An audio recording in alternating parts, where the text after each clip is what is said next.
Refractive index जोड़ते थे क्या? ना जोड़ा जाएगा ना घटाया जाएगा। नॉट एन एडिटिव प्रॉपर्टी का मतलब जोड़ घटाव नहीं किया जाता है। ठीक है, इंटेंसिव प्रॉपर्टी को जोड़ना नहीं चाहिए। वर्ग कैसा प्रॉपर्टीज है? स्टेट फंक्शन की path function. Work done is not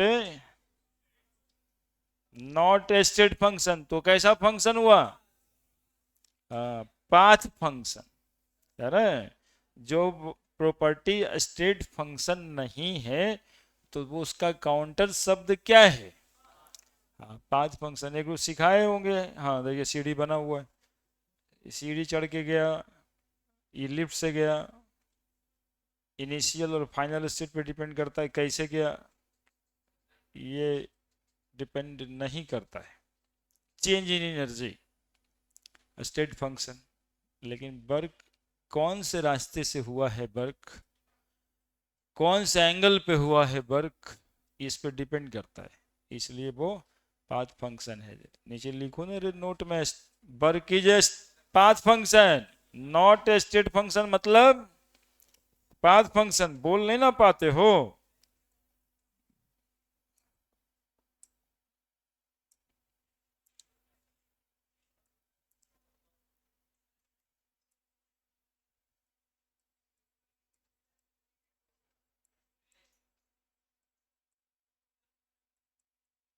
thermodynamic properties नहीं, thermodynamic process.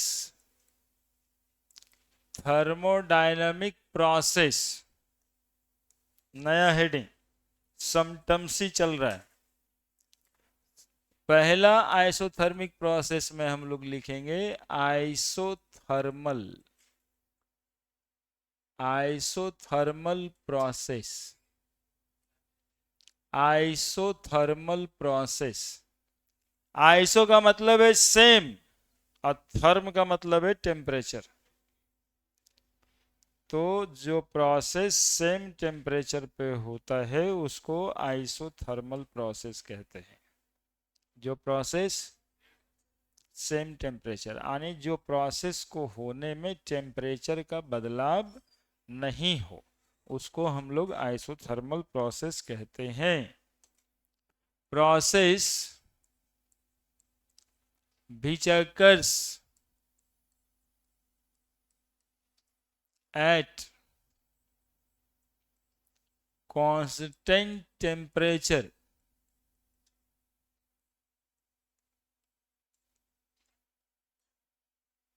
known as isothermal process। Constant मतलब सेम भी लिख सकते हो, सेम और कांस्टेंट टेम्परेचर। अब देखो, ऐसे प्रोसेस में यदि कोई जानना चाहे डेल्टा टी बराबर, तो डेल्टा टी बराबर होगा T1 माइनस T2 माइनस, तो जब बदला ही नहीं टेम्परेचर तो चेंज इन टेम्परेचर क्या होगा? जीरो। है ना? जब टेम्परेचर बदला ही नहीं प्रोसेस होते समय तो चेंज इन टेम्परेचर होगा जीरो। डेल्टा टी, डेल्टा लगाया करेंगे जब बदलाव की बात होगी। चेंज इन टेम्परेचर, T2 को कहेंगे फाइनल टेम्परेचर और T1 होगा इनिशियल टेम्परेचर। आइसोथर्मल प्रोसेस ऐसा प्रोसेस को कहते हैं जिसमें टेम्परेचर नहीं बदलता है ना? टेम्परेचर कांस्टेंट हो।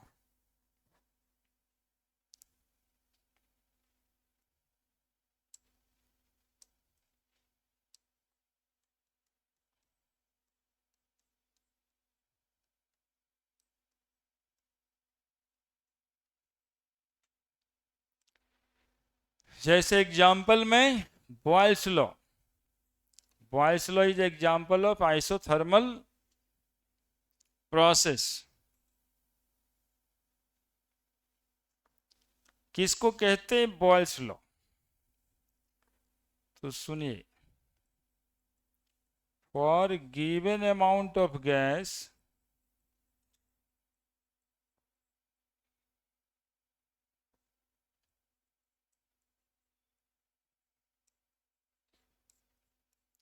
the pressure of gas is inversely proportional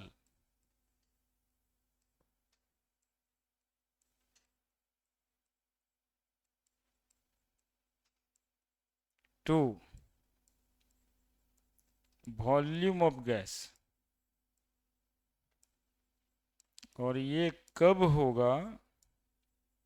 तो एट कांस्टेंट टेम्परेचर। यदि आप टेम्परेचर नहीं बदलते हो तब ऐसा होता है। बिल्कुल समझने वाली बात है। गैस का प्रेशर बढ़ाओगे तो वॉल्यूम घट जाएगा। कब होगा ये बात? यदि टेम्परेचर कांस्टेंट रखते हो। यदि टेम्परेचर भी चेंज करने लगो, टेम्परेचर बढ़ाने लगो, तो गैस का वॉल्यूम अपने आप बढ़ने लगेगा।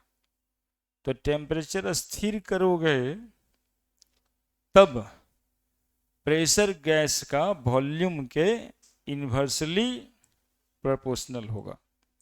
Pressure is inversely proportional to volume. Gas का मास कांस्टेंट है, that is given amount of gas. अब प्रेशर बढ़ा रहे हो और जहां पे गैस रखे हो उसी में लीकेज हो जाए तो पिस्टन अपने से नीचे गिर जाए, नहीं, प्रेशर घट जाएगा कहने का मतलब। तो वो नहीं होना चाहिए। और साथ में टेम्परेचर में बदलाव नहीं होना चाहिए, तब pressure inversely proportional to volume. चूंकि ये स्टेटमेंट कांस्टेंट टेम्परेचर पे दिया गया है, इसलिए ये आइसोथर्मल प्रोसेस का एग्जाम्पल है। यानी आज के बाद जो भी स्टेटमेंट कांस्टेंट टेम्परेचर पे दिया जाए वो सारा प्रोसेस आइसोथर्मल है ना। कोई भी गाड़ी का इंजन चाहे जितना काम कर ले, उसका टेम्परेचर नहीं बढ़ना चाहिए। यदि टेम्परेचर बढ़ने लगता है तो नहीं कहते मोटर वो गर्म हो रहा है, तो जल भी सकता है, खराब है। चलता तो है लेकिन बहुत गर्म होता है, होना नहीं चाहिए था। वो सारा प्रोसेस आइसोथर्मल है, जहाँ पे टेम्परेचर नहीं बदले और प्रोसेस होता रहे, तो आइसोथर्मल है।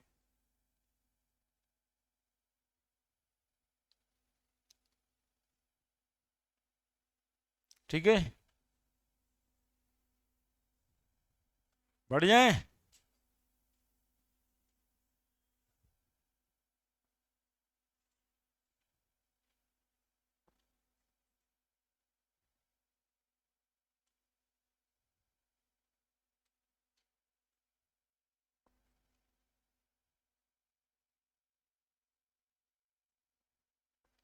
एक्चुअली में ये बॉयल्स लॉ, चार्ल्स लॉ पिछले साल एक चैप्टर हुआ करता था, 1-2 साल पहले, स्टेट्स ऑफ मैटर, है ना, गैसियस लॉ। अब हटा दिया है, तुम लोग के किताब में नहीं है, लेकिन उसको जानना पड़ेगा। हाँ, साल भर के पहले वाले किताब में है। ठीक है, वो अलग से था। हम सपोर्ट के लिए देखिए बता ही नहीं रहे, हम आपको सब बता ही देंगे जो जरूरी है। Pressure inversely proportional to volume है, तो प्रेशर बराबर कांस्टेंट इनटू 1/v करते हैं कि नहीं करते बताओ? तो पीवी बराबर क्या लिखेंगे? कांस्टेंट लिखेंगे, है ना। यानी P1 V1 बराबर P2 V2। आप इससे न्यूमेरिकल क्वेश्चन सॉल्व कर सकते हैं। किसी गैस का प्रेशर और वॉल्यूम एक दूसरे का इन्वर्सली प्रोपोर्शनल है, तो P1 V1 बराबर P2 V2। इधर प्रेशर लिख दें, इधर वॉल्यूम लिख दें, है ना। तो इन्वर्सली प्रोपोर्शनल है, ग्राफ ऐसा आएगा, आएगा ना जी। लोग ग्राफ देख के ग्राफेनियन मुंह कर लेता है। पी भी बराबर कांस्टेंट, पी भी बराबर, अब जो भी गुना P इंटू भी का आया वो गुना बदल तो नहीं रहा है, सीधा जा रहा है क्या, दैट इज P भी बराबर कांस्टेंट। ये बॉयल्स लॉ रिप्रेजेंट करता है। इस ग्राफ को हम लोग कह सकते हैं P भी आइसोथर्म। क्या कह सकते हैं, P भी आइसोथर्म। लिखिए,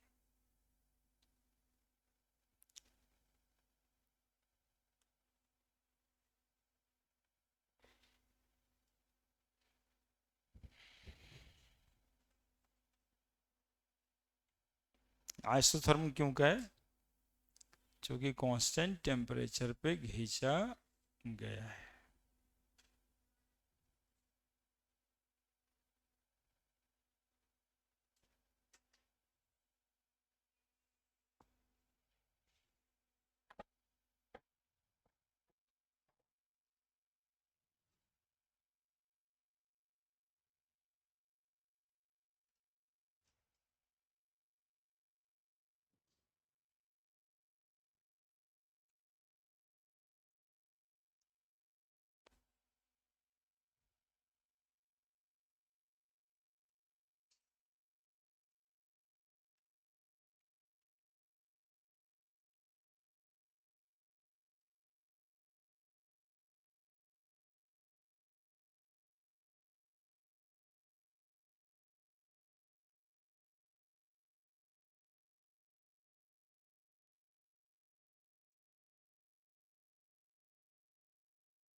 लिख दिया। वो ग्राफ आप लोग के लिए छोड़ें, कैसे भरिएगा, ऊपर से नीचे, नीचे से ऊपर, सीधा line, straight line, directly proportional लेना है। 1 भी लिखा हुआ था, तो P directly proportional to 1/v, inversely proportional to V।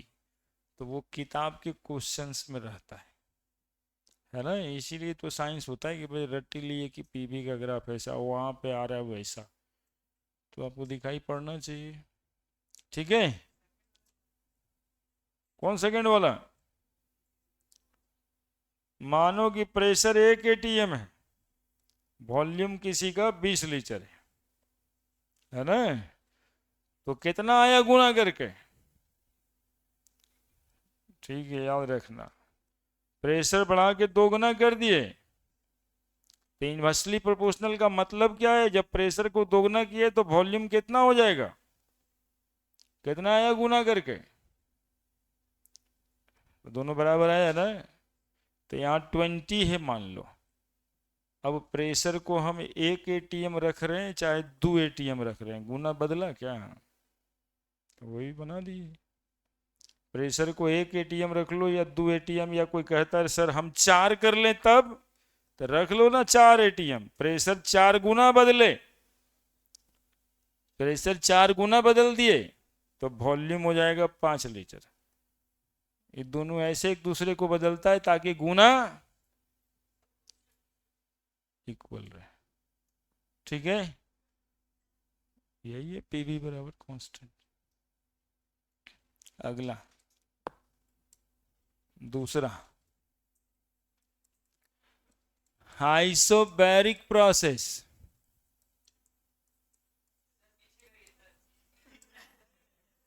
अरे तो लोग क्या करता है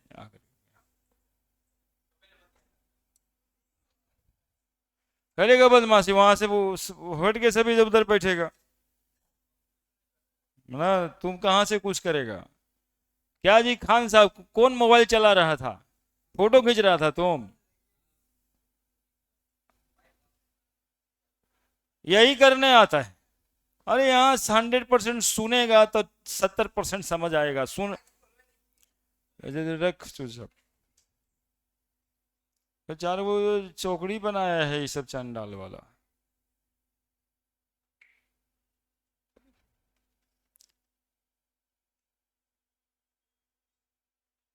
चलो जल्दी से, हो गया। अगला, अगला में आइसोबैरिक प्रोसेस। आइसोथर्मल हो गया, isobaric process.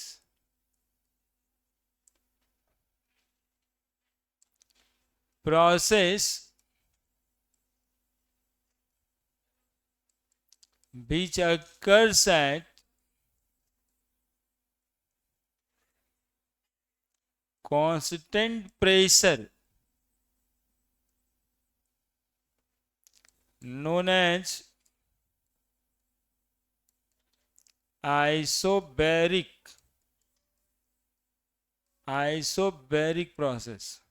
process which occurs at constant pressure, pressure नहीं बदलेगा, यानी प्रोसेस होगा लेकिन डेल्टा पी क्या होगा? जीरो। चेंज इन प्रेशर नहीं होगा। तो ऐसे प्रोसेस को हम कहेंगे आइसोबैरिक प्रोसेस। अब इसके भी एक एग्जाम्पल है। एग्जाम्पल है Charles law.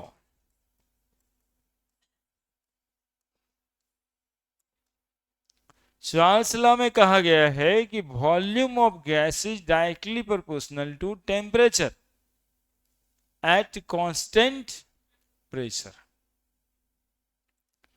For given amount of gas,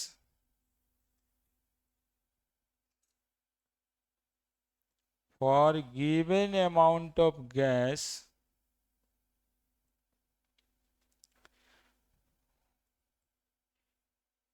the volume of gas is directly proportional to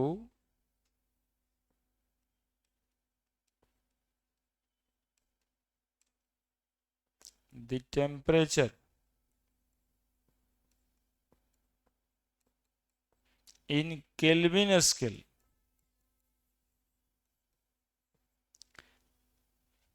at constant, constant क्या? Pressure. Volume is directly proportional to temperature. क्या कांस्टेंट रहेगा? अमाउंट ऑफ गैस कांस्टेंट होगा और pressure constant होगा, है ना? Amount of gas बदलना नहीं चाहिए।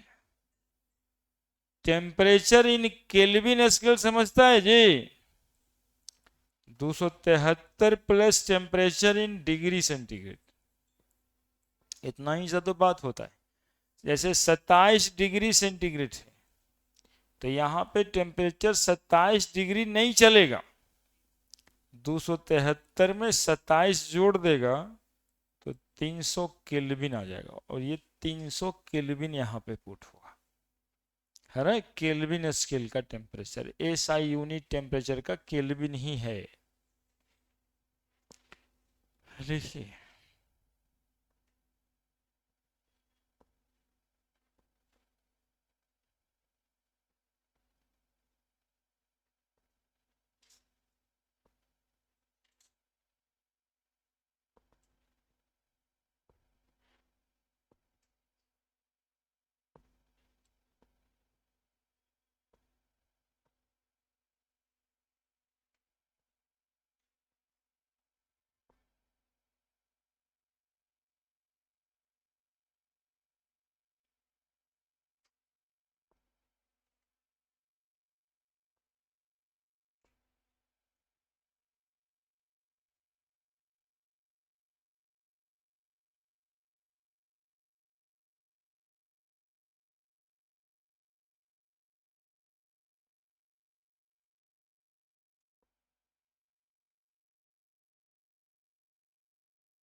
हो गया।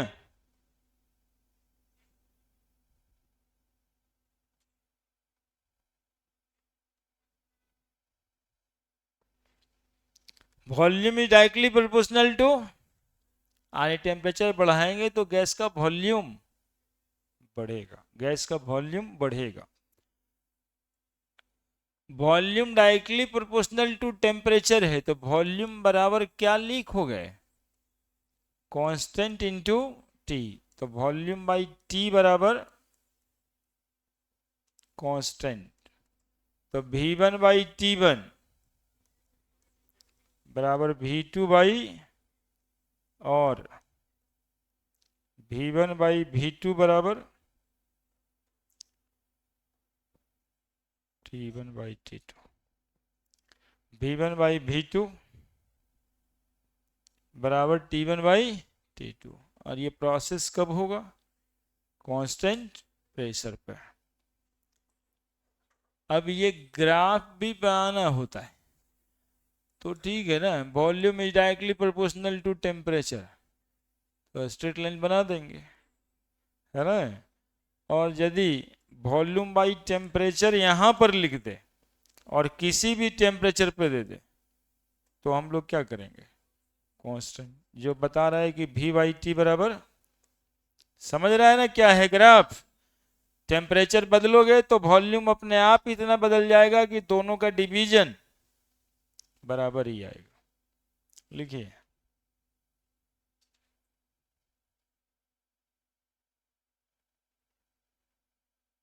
इस ग्राफ को हम लोग बोलेंगे VT आइसोबार,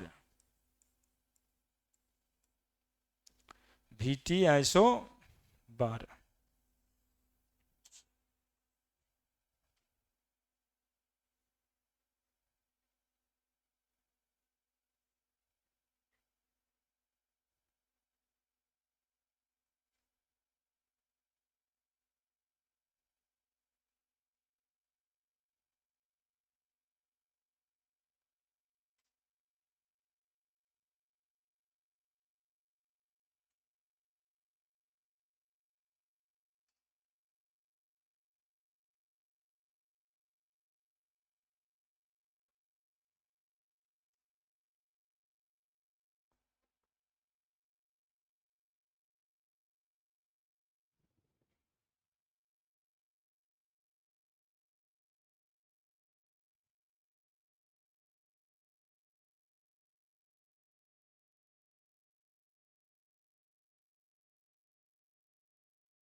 लिख दिए, लिख दिए। अब तीसरा प्रोसेस है isochoric process.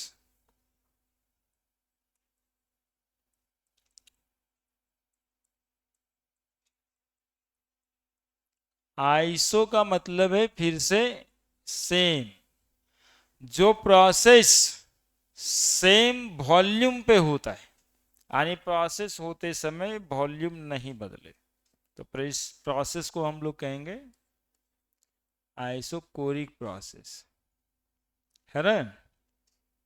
Thermodynamic process, thermodynamic process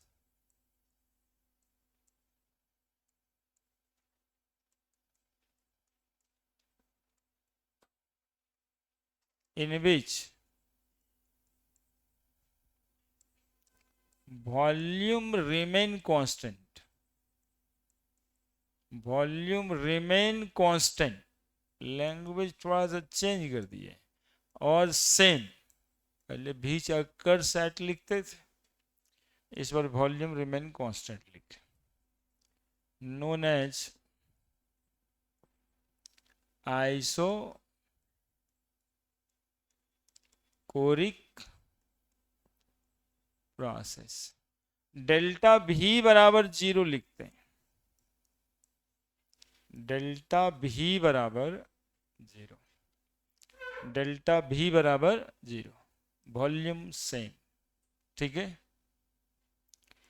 delta V बराबर 0, चेंज इन वॉल्यूम कहते हैं डेल्टा V को।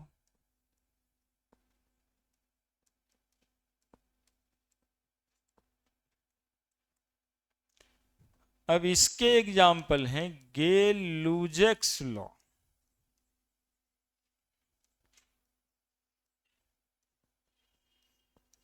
है ना, गेल-लुजैक्स लॉ, और इसका एक नाम है आमंटन्स law.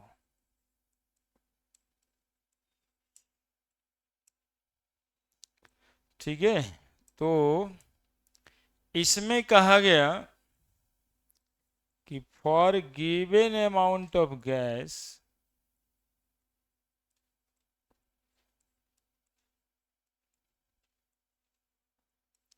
the pressure of gas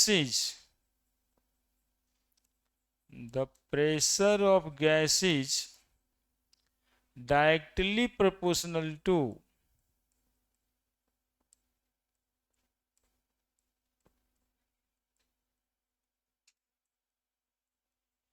the temperature at constant volume. Pressure is directly proportional to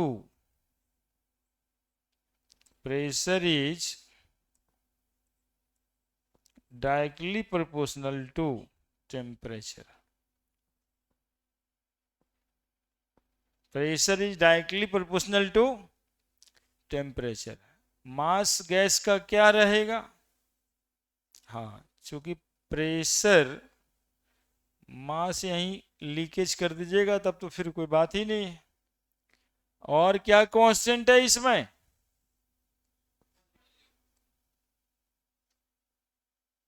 volume constant. तो pressure directly proportional to temperature, और टेम्परेचर किस स्केल में? केल्विन स्केल में ही रखिएगा, डिग्री सेंटीग्रेड में नहीं। न्यूमेरिकल वैल्यू पे अंतर पड़ जाता है, 27 डिग्री कहाँ 300 केल्विन, तो न्यूमेरिकल वैल्यू पे ढेर सारा अंतर पड़ जाएगा, इसलिए केल्विन में ही रखना है।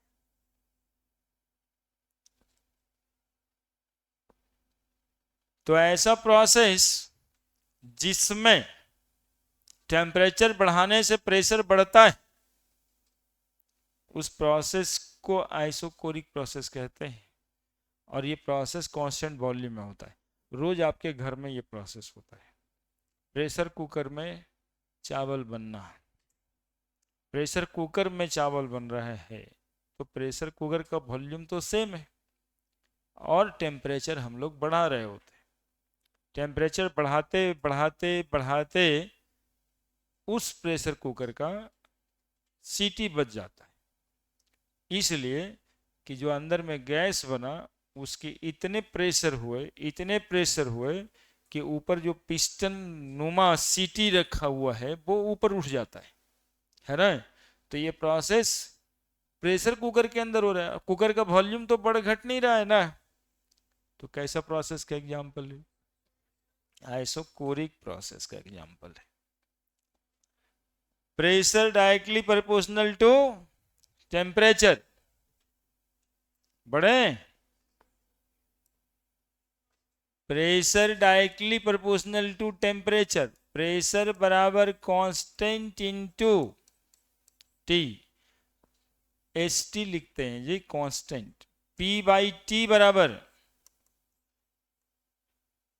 कांस्टेंट, तो P1 बाई T1 बराबर, बोलो क्या लिखेंगे? P2 बाई, और P1 बाई P2 बराबर T1 बाई T2। और यदि ग्राफ बनाया जाए प्रेशर और टेम्परेचर के बीच, चूंकि डायरेक्टली प्रोपोर्शनल है तो स्ट्रेट लाइन आएगा, और यदि 1/t के बीच बनाया जाए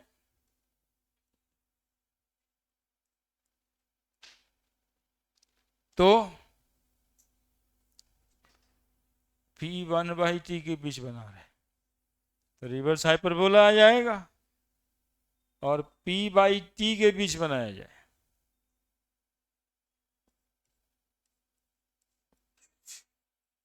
इधर कोई भी टेम्परेचर या कोई भी प्रेशर ले लीजिएगा, तो टेम्परेचर बढ़ेगा तो प्रेशर अपने आप को इतना बढ़ा घटा लेगा कि वो जो भागा है वो सेम आ जाए।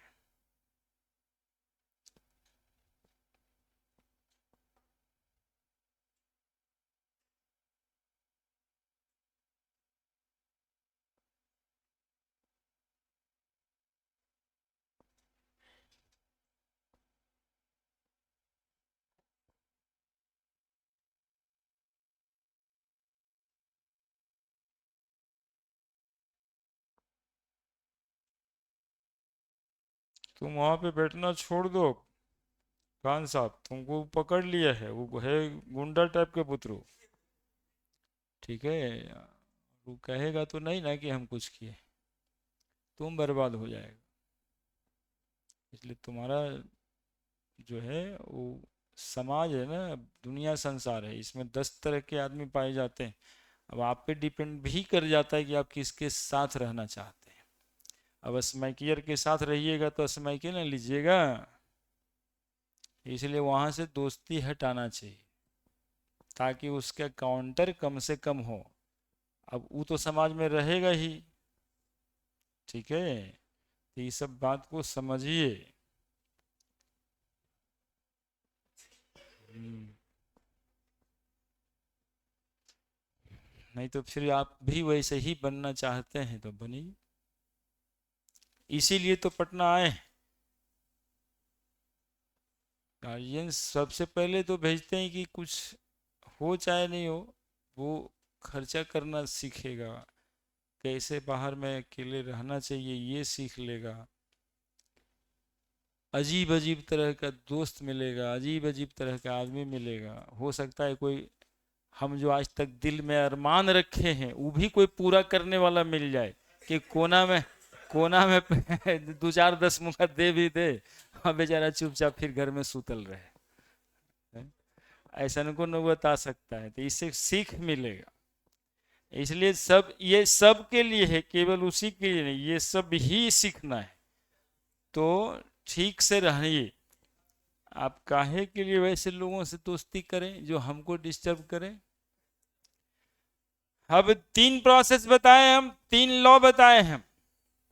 आइसोथर्मिक प्रोसेस बताया, बॉयल्स लॉ बताए, आइसोबैरिक प्रोसेस बताए, चार्ल्स लॉ बताए, और आइसोकोरिक प्रोसेस बताया, गेल लुजेक्स लॉ बताया। इसको हम पीटी आइसोकोर कहेंगे, आइसोकोर कहेंगे। ठीक है, पीटी आइसोकोर कहेंगे। अब एक और प्रोसेस है that is called adiabatic process. कहते हैं ऐसा प्रोसेस, बड़े ना, हीट चेंज नहीं हो, प्रोसेस हो जाए और हीट चेंज नहीं हो, तो उसको कहते हैं adiabatic process.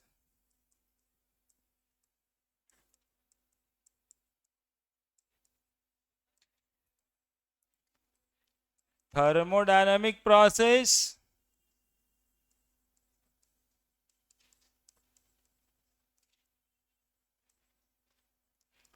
which occurs at constant heat energy known as adiabatic process। तो हीट एनर्जी यानी डेल्टा एच बराबर 0,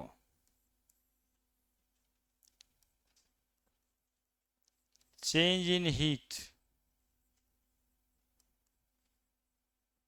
डेल्टा एच को कहते हैं change in heat, delta H बराबर 0।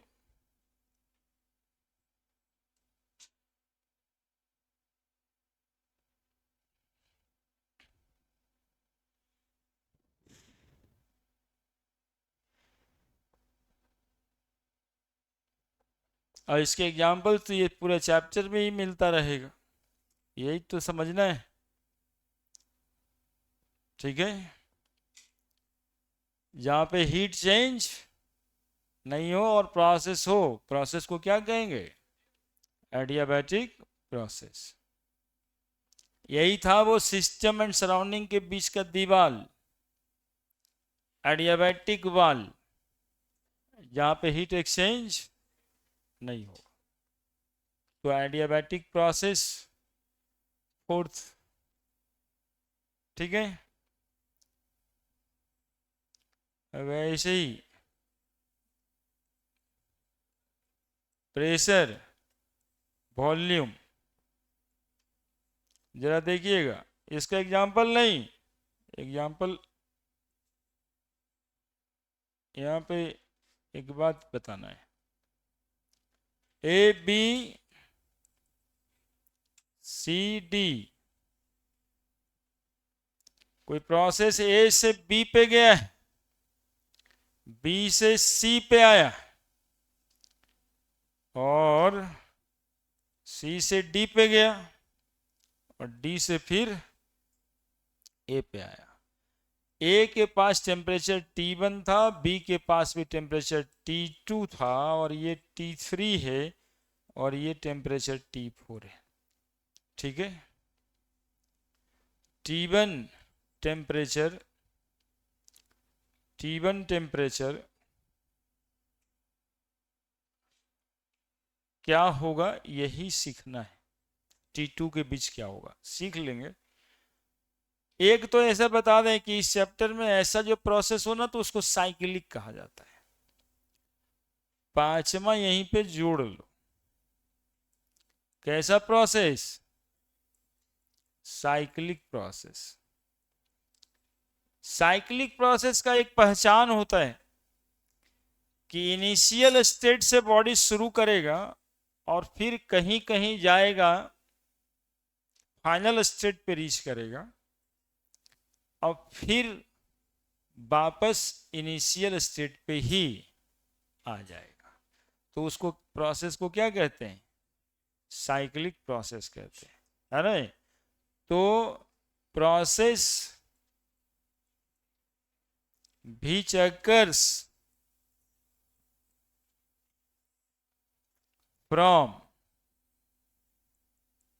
initial to final stage,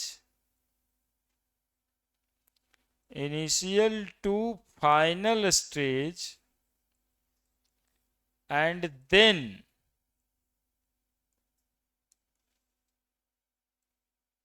again come to, बोलो ना जी, initial stage, and also forming a loop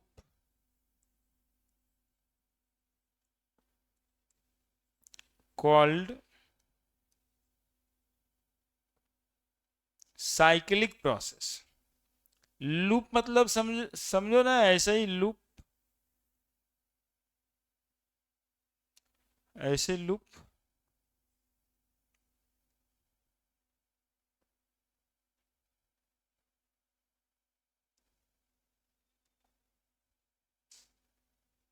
process which occurs from initial to final stage and then again come to initial stage।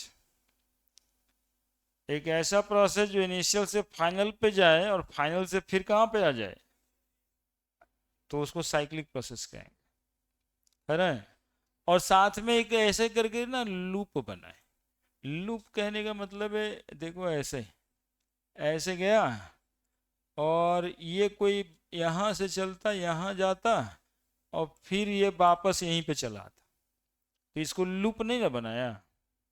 Loop बनाया क्या? तो ये cyclic process नहीं है ना। Pressure volume के बीच में ही कुछ ऐसे लिख देते हैं, मतलब कोई ग्राफिकल रिप्रेजेंटेशन हमने नहीं किया है, लेकिन साइक्लिक और लूप बताने के लिए। अब कोई ऐसे जाए, ऐसे है ना, यहाँ से शुरू करे और फिर यहाँ पे पहुंच जाए बी पे, और बी से फिर शुरू करे और ये पे पहुंच जाए, ये तो लूप बनाया।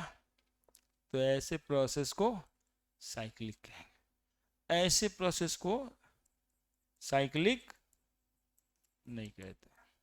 ठीक है, हाँ इनिशियल से फाइनल पे गया, फाइनल से इनिशियल पे आ गया, लेकिन लूप नहीं ना बनाया, साइक्लिक जो तुम्हारे दिमाग में जाएगा। लिख दिया, ये लिख दो। फिर उस ग्राफ में थोड़ा सा ग्राफिकली पढ़ाई पढ़ते हैं, वो ग्राफ क्या कहना चाहता है, स्क्वायर है कि कुछ और बात है, कैसे पढ़ते हैं ग्राफ को, ये सब देखें।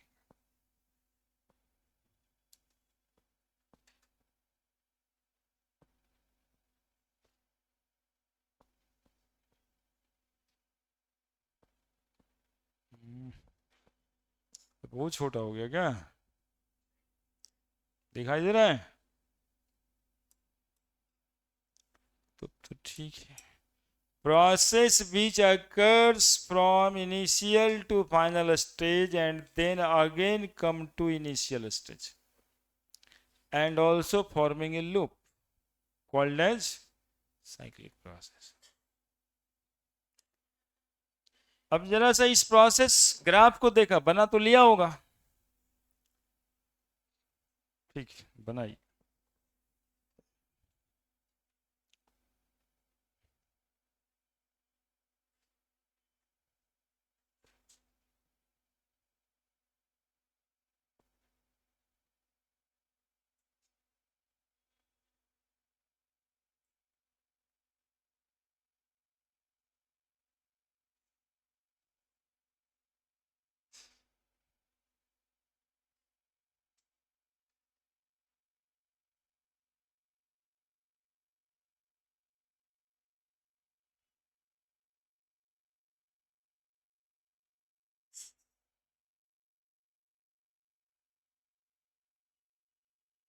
ग्राफ व्राफ सब बना लेना, वो आप ही के लिए बनाते हैं, अपने लिए थोड़े ना। कॉपी में रहेगा तो समझ आते रहेगा कि क्या सर कहे थे, ऐसे कहे तो थे, ऐसे कुछ बताए थे। देखो ए से बी में जो चेंज हुआ, ये एक थर्मोडायनामिक प्रोसेस हुआ है ना। तो बोलेंगे सर इसमें प्रोसेस का वो लाइन खींच दी तो प्रोसेस हो गया, हाँ हो गया। क्यों हुआ? तो इधर प्रेशर था, इधर वॉल्यूम था। प्रेशर, वॉल्यूम और temperature, entropy, internal energy, Gibbs energy, enthalpy, ये सब प्रोसेस थर्मोडायनामिक प्रोसेस है। और थर्मोडायनामिक प्रोसेस में बदलाव हुआ है तो प्रोसेस हुआ है, ठीक है, ऐसे ही नहीं हुआ है। तो यहां पे वॉल्यूम मान लो ये इतना है, 2 लीटर मान लेना। अब यहां पे ये वॉल्यूम 20 लीटर आ गया, तो बताओ 2 लीटर से वॉल्यूम कितना बढ़ गया? अब प्रेशर बढ़ा गया, प्रेशर बढ़ा गया, तो ऐसे ही बढ़ गया होगा, 2 लीटर से 20 लीटर, 2 लीटर से 20 लीटर ऐसे ही हो गया होगा, बताओ। तो ए बी एक कैसा प्रोसेस है, कैसा थर्मोडायनामिक प्रोसेस है, ये पूछा जा रहा है। आइसोबारिक, चूंकि कांस्टेंट प्रेशर पे हुआ, आइसोबारिक प्रोसेस का एग्जाम्पल है। अब ये पूछा जा रहा है दूसरा सवाल कि टेम्परेचर T1 ज्यादा होगा कि T2 ज्यादा होगा। ये एक न्यूमेरिकल बता रहे हैं हम आपको, कौन ज्यादा होगा। तो भाई volume directly proportional to temperature, Shyam साहब कहें, चूंकि वॉल्यूम बढ़ा है तो वॉल्यूम ऐसे थोड़े बढ़ जाए, टेम्परेचर बढ़ाए होंगे तो बढ़ा होगा, यानी T2 is greater than T1। देखो कैसा थ्योरेटिकल क्वेश्चन छिपा हुआ था इस ग्राफ में। हम अब जा रहे हैं BC। BC कैसा प्रोसेस है? वॉल्यूम तो नहीं बदला, 20 लीटर पहले भी था, अभी भी 20 लीटर है, तो क्या लिख दें? आइसोकोरिक प्रोसेस है। और वॉल्यूम तो बदला नहीं, सिर्फ बदला क्या? प्रेशर बदला। तो कांस्टेंट टेम्परेचर पे बदल सकता है? बोलिए क्या बदला? वॉल्यूम बदला। वॉल्यूम कहां बदला? आइसोकोरिक। अब बताओ सी से डी, सी से डी कैसा प्रोसेस हो गया? ए से बी का उल्टा है, सी से डी सीधा। आइसोबैरिक। और टेम्परेचर का क्या हाल होगा? T3 और T4 लिखे हैं इसीलिए। 20 लीटर है ना T3 पे, और 2 लीटर है, तो टेम्परेचर को कम किया होगा तब ना, यानी T3 is greater than T4। और फिर D से एक ऐसा प्रोसेस हुआ होगा, आइसो कोरिक प्रोसेस हुआ है। पहले ये दो टेम्परेचर समझ लो, बाकी फिर समझ लोगे। इतना सब बात छिपा होता है, बात में बात, बात में बात।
ऐसा नहीं कि T2 T3 में रिलेशन नहीं होगा। टेम्परेचर बढ़ा रहे हैं, प्रेशर बढ़ रहा है, टेम्परेचर घटा रहे हैं, टेम्परेचर घट रहा है। सेम कॉन्सेप्ट उसमें भी लगेगा, है ना। 4 बार टेम्परेचर में लिखा था ना, इस वजह से हम 2 ठो लिखे हैं, बाकी 2 खुद समझिएगा। हम एक ही को लिखें, कहने का मतलब है आइसोबैरिक, टेम्परेचर समझने के लिए, ठीक है।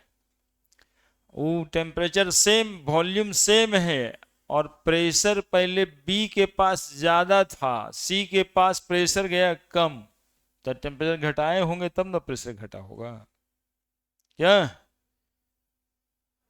यहाँ पर कम प्रेशर है, यहाँ पे प्रेशर ज्यादा है, अब वॉल्यूम का तो कोई रोल है नहीं, तो टेम्परेचर बढ़ाए होंगे तब ना प्रेशर बढ़ा होगा, ठीक है।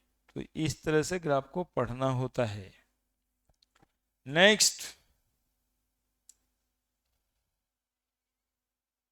वर्क। नहीं नहीं नहीं नहीं नहीं नहीं नहीं, फिर तो दिक्कत है, थोड़ा सा और वक्त दो। गैस इक्वेशन,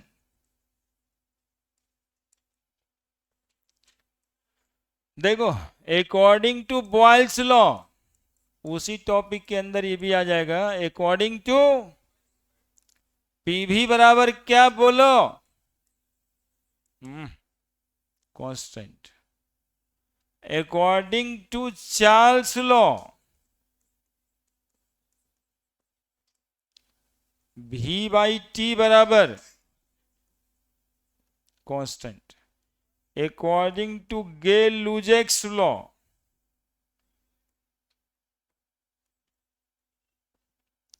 P/T बराबर क्या, constant. Equation 1, equation 2, equation 3। From equation 1, 2 and 3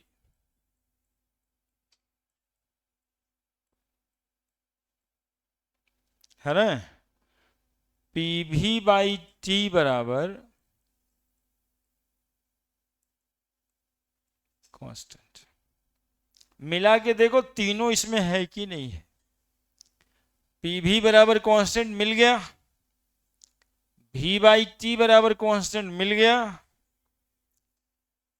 और जब दो मिलाते हो ना तो तीसरे का तो कांस्टेंट रखना रहता है, ठीक है।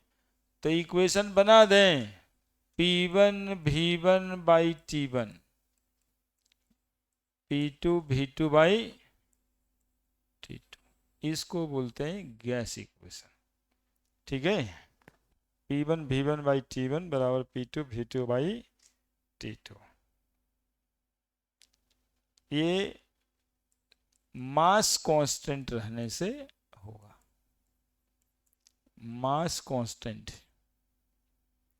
यानी गैसियस मास न घटेगा न बढ़ेगा।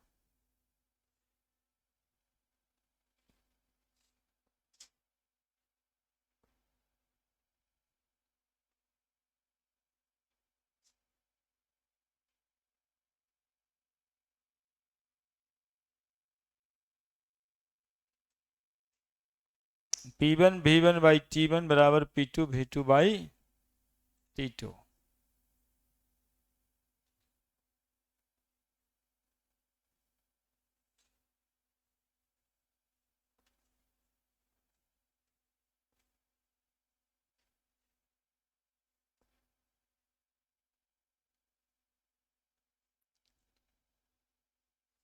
इसमें एक लॉ और जोड़ देते हैं,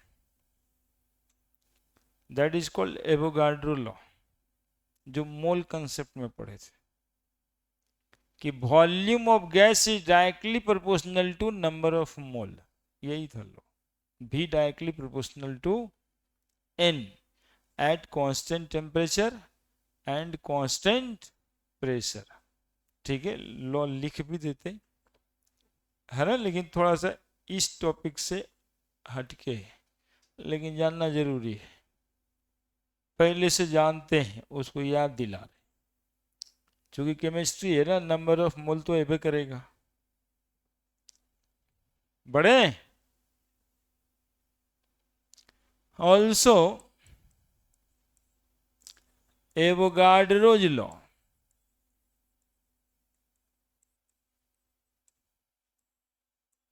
ये भाई साहब बोले थे equal volume of all gases, equal volume of all gases contain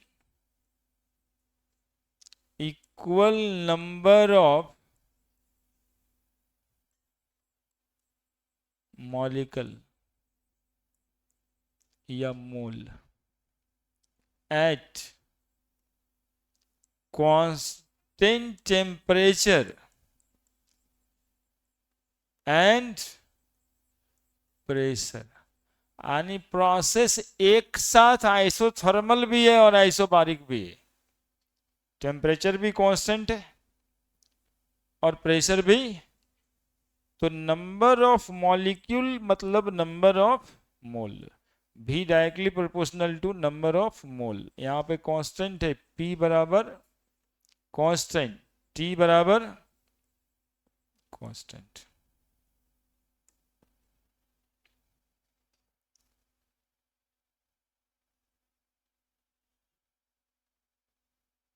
than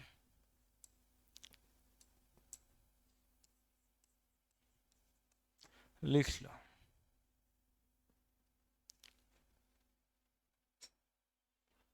equal volume of all gases contain equal number of molecule या इक्वल नंबर ऑफ पार्टिकल।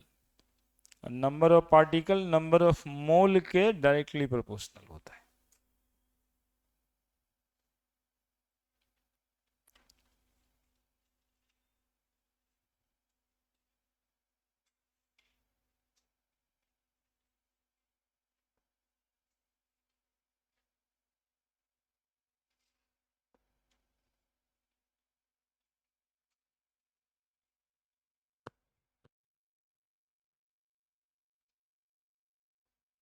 लिखे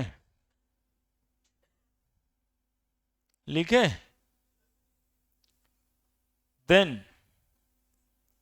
पीवी बाई टी बराबर अभी कांस्टेंट लिखे थे, PV by T is directly proportional to number of mole, मतलब पुरनका gas equation जो चल रहा था, पीवी बाई टी कहां से आया था, Charles law, Boyle's law, Hamilton law मिला के।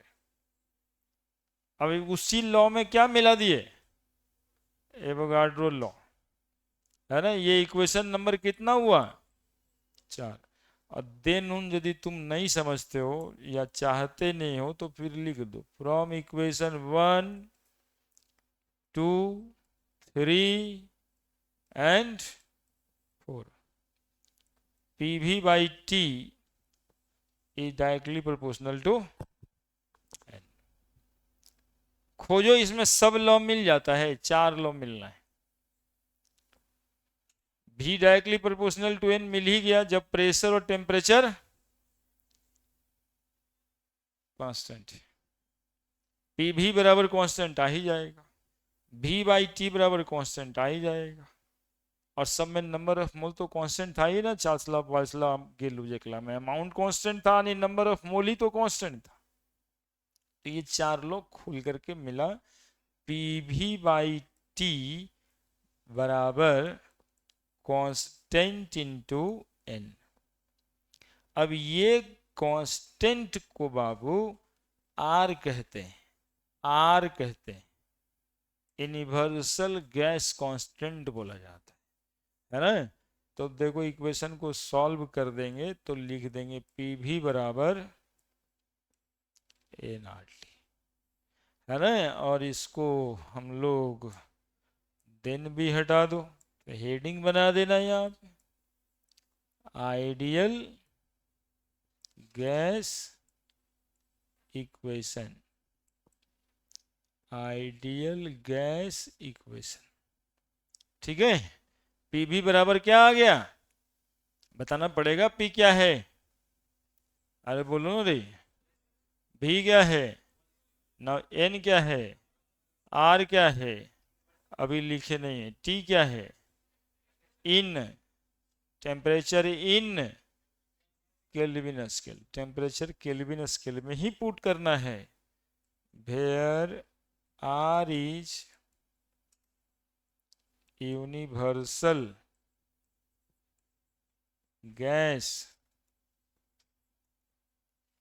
कांस्टेंट, है ना। आर क्या है, यूनिवर्सल गैस कांस्टेंट, और आर का वैल्यू होता है 8.314 जूल पर मोल पर केल्विन, या 0.0821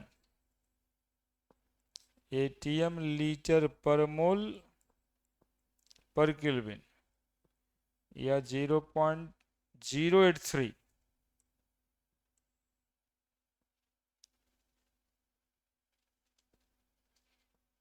0.083 बार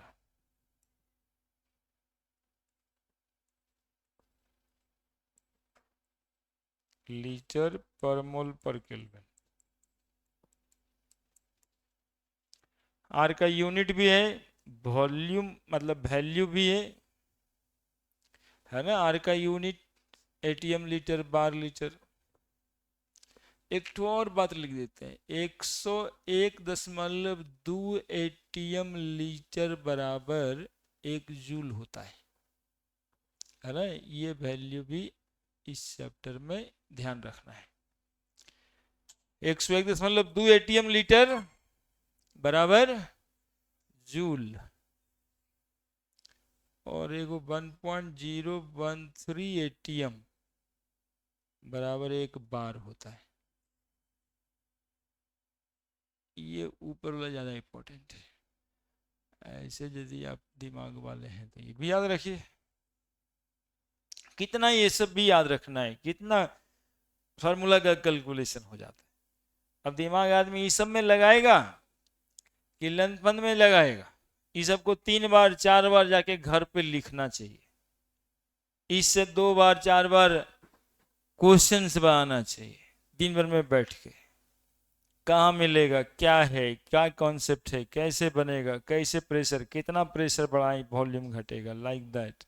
दिमाग में हमेशा इस सब तरह का टेंशन बना रहना चाहिए, तब बच्चा पढ़ने वाला और पढ़ने के लायक बन जाता है ना, कॉन्सेप्चुअली।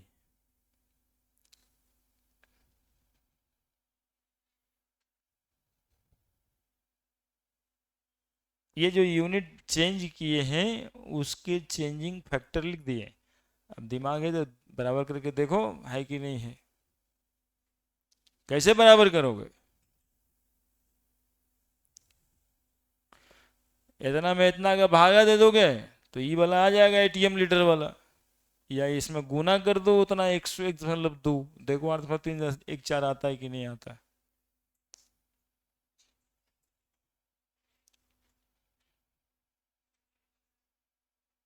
पीवी बराबर क्या बोलते हैं इसको? Ideal gas equation. पीवी बराबर एनआरटी, आइडियल गैस इक्वेशन।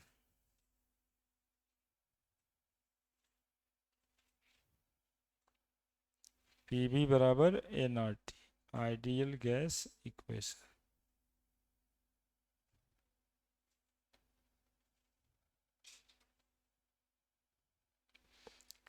लिख दिया सब?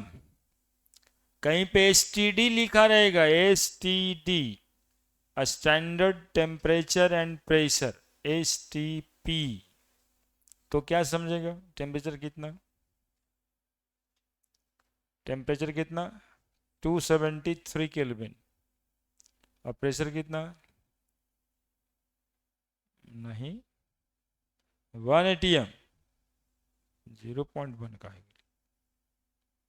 है ना। लिखिए question. Calculate the pressure exerted, calculate the pressure exerted by, calculate the pressure exerted, pressure exerted, EXERTED, by 2 mole of methane gas,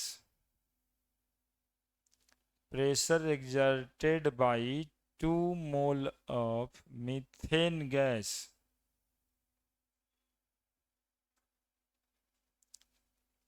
at 25 degrees centigrade, at 25 degree centigrade and 1 atm pressure, 1 atm pressure। बताइए answer.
नहीं बना?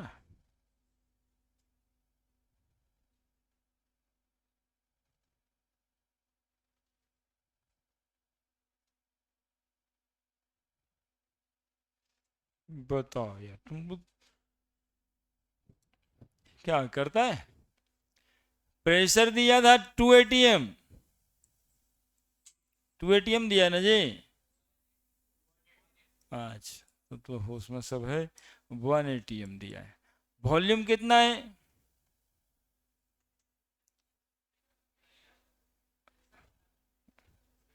ओहो, वहीं पे volume लिख दो, calculate the volume. Pressure तो बाद में लिख ही दिए, 1 ATM तो लिख ही दिए।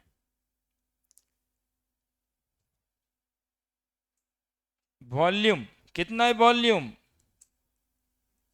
नहीं पता है। और क्या दिया है सवाल में? टेम्परेचर 25 डिग्री सेंटीग्रेड को 273 से जोड़ दो, 298 केल्विन। डिग्री सेंटीग्रेड में टेम्परेचर कभी पुट ही नहीं करना है। अब आर का वैल्यू क्या लगेगा इसमें? 0.0821 ATM लीटर पर मोल पर केल्विन। क्यों लगाए ये वैल्यू? क्योंकि प्रेशर तुम्हारा ATM में दिया हुआ है, सबसे पहले उसी को पकड़। चूंकि आर का वैल्यू हम ATM में इसलिए लिए कि प्रेशर ATM में दिया हुआ है। प्रेशर ऐसा यूनिट में रहता तो हम जूल में ले लेते। ना द PV बराबर nRT। प्रेशर 1 ATM, वॉल्यूम नहीं पता, number of mole 2। Number of मोल कितना लिखा है ना? 2 मोल मीथेन गैस, 2। आर का वैल्यू 0.0821 और टेम्परेचर हो गया। तो कौन बट की भारी न्यूमेरिकल तुम लोग को हम दे दिए। वॉल्यूम बराबर निकाल दो।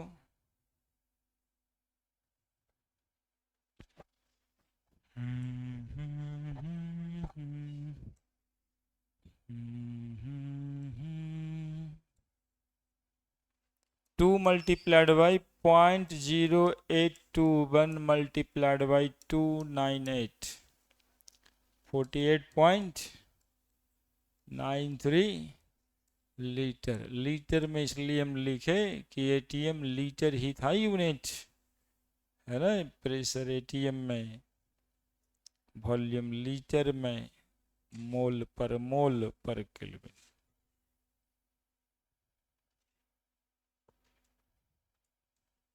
बस इतना था सवाल।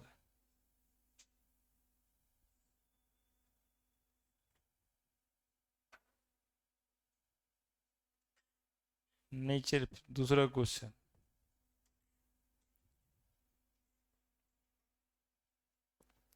Calculate the pressure exerted, calculate the pressure exerted by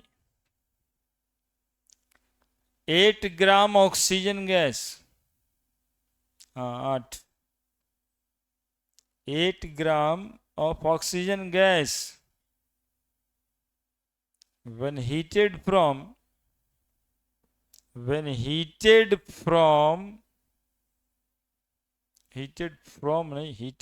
to 40 degree centigrade,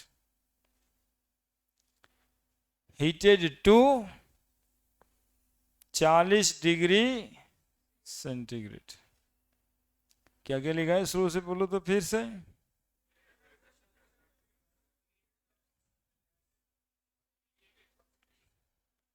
है ना? ऑफ वॉल्यूम 10 लीटर, गुना करने में आसानी होगा। 10 लीटर वॉल्यूम है ऑक्सीजन गैस का जिसको गर्म कर रहे हैं, 10 लीटर है।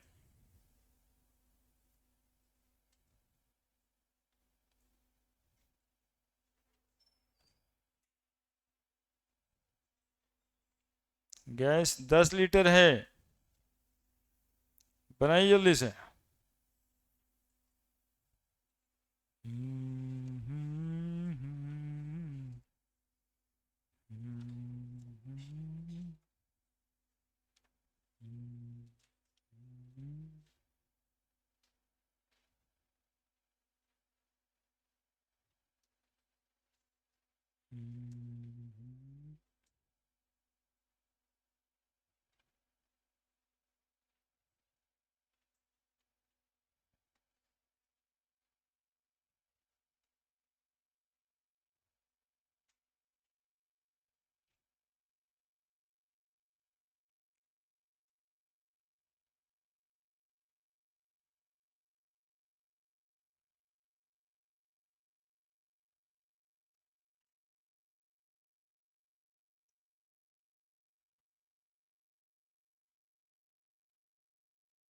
हम्म,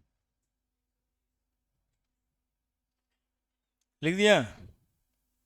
कितना कितना क्या क्या दिया उधर, सबसे बन गया होगा यार। बनाओ बनाओ बनाओ, सब तो सबसे बनाने के लिए दिए।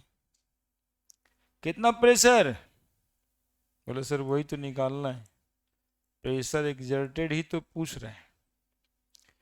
क्या वॉल्यूम क्या लीटर गैस का वॉल्यूम था, क्या ग्राम था मीथेन, ऑक्सीजन वाले। तो वेट न दे दिया जी, ऑक्सीजन का वेट दे दिया, नंबर ऑफ मोल नहीं दिया है।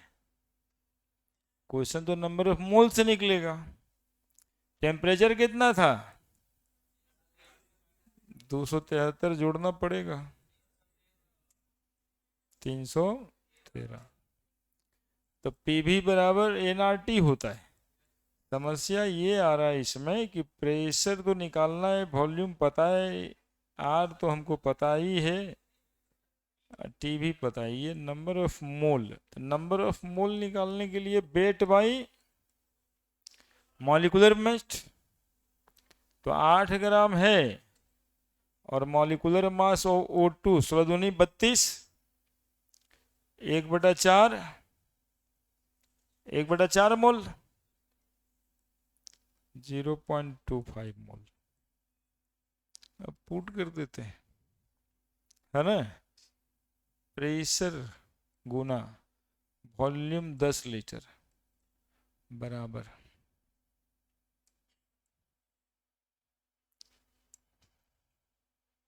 0.24 को 1/4 ही लिखते हैं, अच्छा लग रहा है। आर का वैल्यू 0.0821 लेते हैं तो आंसर एटीएम में लिख देंगे। 0.083 लेते हैं तो प्रेशर को बार में लिख देंगे, और यदि जूल लेते हैं तो प्रेशर को न्यूटन पर मीटर स्क्वायर में लिखना पड़ेगा, है ना। तो 0.0821 ज़्यादा इस्तेमाल होने वाला है एटीएम, प्रेशर समझ में आता है। और टेम्परेचर कितना, 313, निकल जाएगा प्रेशर। तो प्रेशर गुना 40 गुना कर दिए बराबर 0.0821 गुना 313। तो प्रेशर बराबर 0.0821 गुना 313 बटा 40। क्या नहीं निकल जाएगा,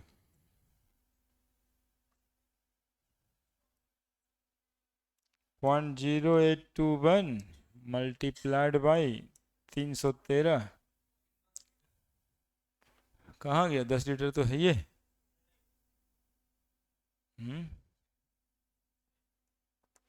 25.69/40, 25.69 डिवाइडेड बाई 0.6425, है ना। ये 10 लीटर का गैस 0.6425 एटीएम लगाएगा प्रेशर, हो गया answer.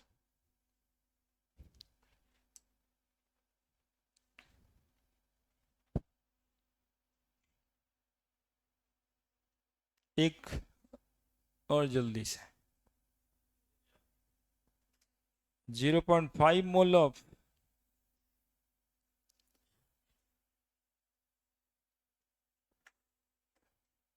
0.5 mole of carbon dioxide gas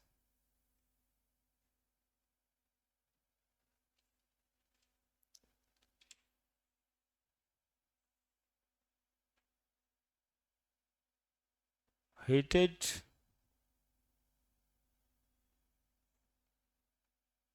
by 50 degree centigrade, 50 at 1 atm pressure,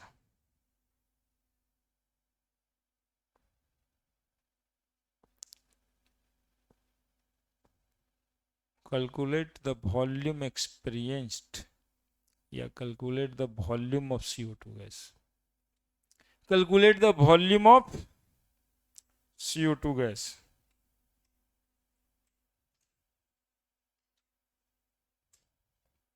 10.5 मोल है, तुम्हारे बनाने के लिए दिए।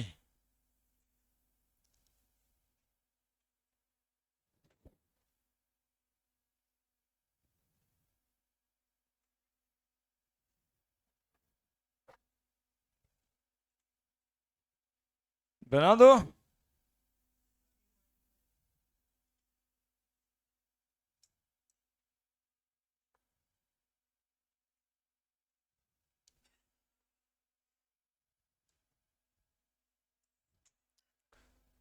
बना दो जल्दी से यार, इसमें कुछ रकल है। नंबर ऑफ मोल,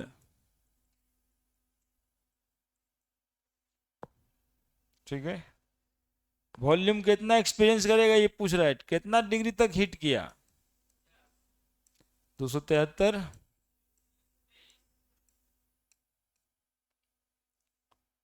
कितना प्रेशर दिया है कुछ, तो तुम उससे बन नहीं रहा है क्या, इतना शर्मनाक। प्रेशर 1, वॉल्यूम नहीं पता, नंबर ऑफ मोल 0.5, आर का वैल्यू 0.0821, टेम्परेचर 323। इससे क्या आसान होगा सवाल, बचवा वाला है एकदम, नहीं है। 10.5 मल्टीप्लाइड बाई 0.0821 मल्टीप्लाइड बाई 323, 13.259 यानी 26 लीटर लिख सकते हैं। ठीक है फिर अगले दिन।